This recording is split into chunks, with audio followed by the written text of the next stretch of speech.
Before you hear this story, I want you to imagine something. Imagine spending 30 years paying for a house, every bill, every repair, every sacrifice. Imagine raising your son alone after his mother died, working 2 jobs just so he could have a better life. Now imagine one night, that same son looks at you and says, "Dad, you need to move out." No warning. No gratitude. Just the door closing behind you. But what my son and his wife didn't know that night was that 2 weeks later, one letter would change everything. And when they finally realized the truth, it was already too late. Stay with me, because this story isn't just about betrayal. It's about karma, justice, and the moment a father decided he would never be treated like a stranger in his own home again. Welcome to my YouTube channel Moral Ecos, where silence speaks. I paid all the bills, and then my son and his wife kicked me out, but I sent them a notice. Story. Before I start, let me ask you something. What would you do if the child you sacrificed your entire life for suddenly looked you in the eye and said, "Dad, it's time for you to leave"? Would you fight? Would you cry? Or would you quietly walk away and let karma handle the rest? My name is David. I am 67 years old. And the night my son threw me out of the house I spent 30 years paying for was the night I realized something painful. Sometimes the people you love the most forget everything you did for them. The life I built for my son. 35 years ago, I was just a tired man with rough hands and big dreams. I worked construction during the day. At night, I worked as a security guard. Some nights I slept only 3 hours. But I didn't complain, because every dollar I earned had a purpose. My son Michael. His mother died when he was only 12. I still remember the night I had to tell him. He cried in my arms and asked, "Dad, who's going to take care of us now?" I hugged him tightly and said, "I will, son, I promise." And I kept that promise for the next 25 years. The house. When I bought the house, it felt like winning the lottery. It wasn't huge. Just a quiet 2-story home in a peaceful neighborhood.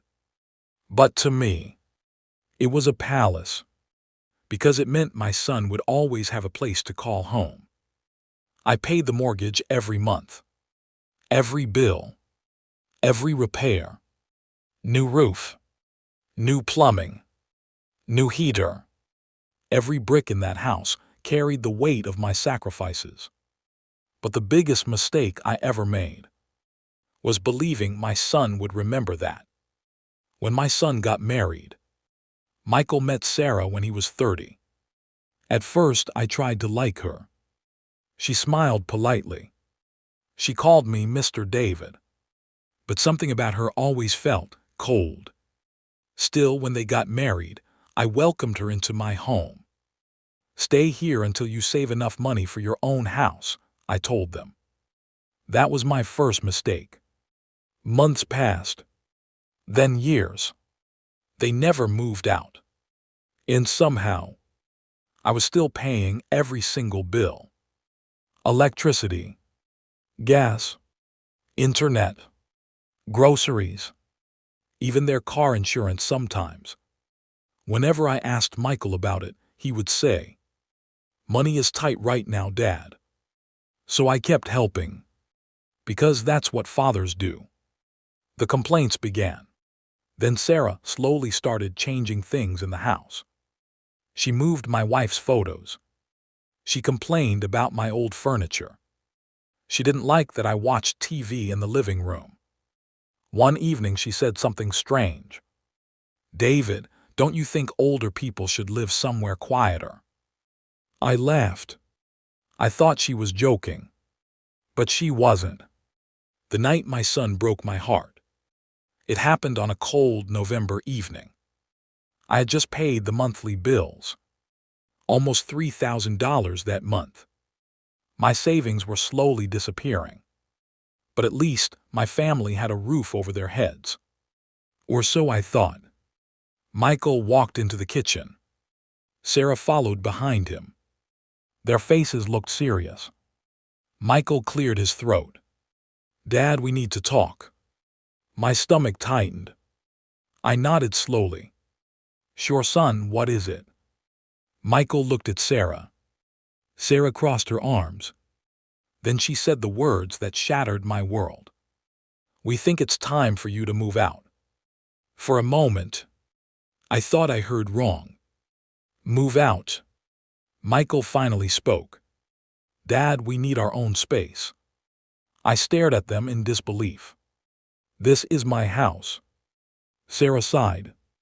"Technically, yes, but it doesn't feel like our home with you here." My heart felt heavy. I looked at the receipts on the counter. Then at my son. "Michael, I just paid every bill in this house." He didn't answer. He just looked away. And in that moment, I realized something painful. My son had chosen his wife over the father who raised him. Leaving my own house. That night I packed a small suitcase. Just clothes. Old photos of my wife. And the watch Michael once gave me. I stood at the door for a long moment. Waiting. Waiting for my son to say something. Anything. But he stayed silent. So I walked out. At 67 years old, I became a homeless guest in my own life. The secret they didn't know. But there was one thing Michael and Sarah didn't understand. Yes, they lived there. Yes, they acted like it was their house. But legally, the house was still mine. And 2 weeks later, I decided to remind them. The notice. I visited a lawyer named Mr. Carter. He studied the documents and looked at me. "Mr. David, your son has zero legal claim to this house." I nodded slowly. "Good." He smiled. "What would you like to do?" I took a deep breath. Then I said something I never thought I would say about my own child. "Send them an eviction notice." The phone call. 3 days later, Michael called me in a panic. "Dad, what is this letter?" I stayed calm. "It's a legal notice. You can't do this to us." I sighed. "Son, you already did it to me." Silence. Then he said something that broke my heart. "Sarah says you're being selfish." Selfish? After 30 years of sacrifice. I closed my eyes and whispered, "Michael, I gave you everything." Then I hung up. Karma arrives. 30 days later. I returned to the house.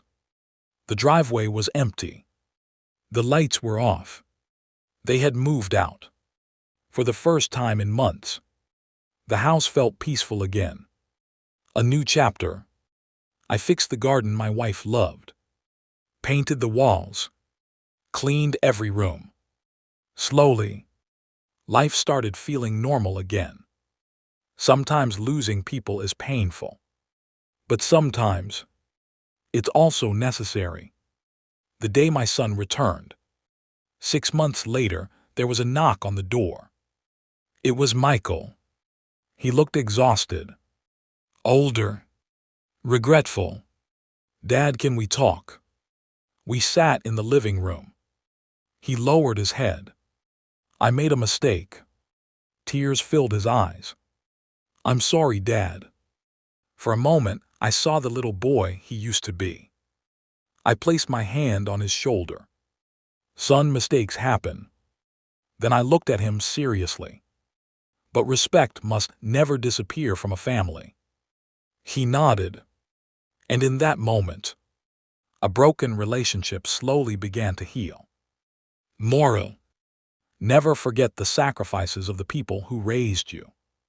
Because one day, when they are gone, you will realize that their love was the greatest gift you ever had. If this story touched your heart, don't forget to subscribe to the channel, because every story here leaves behind a lesson.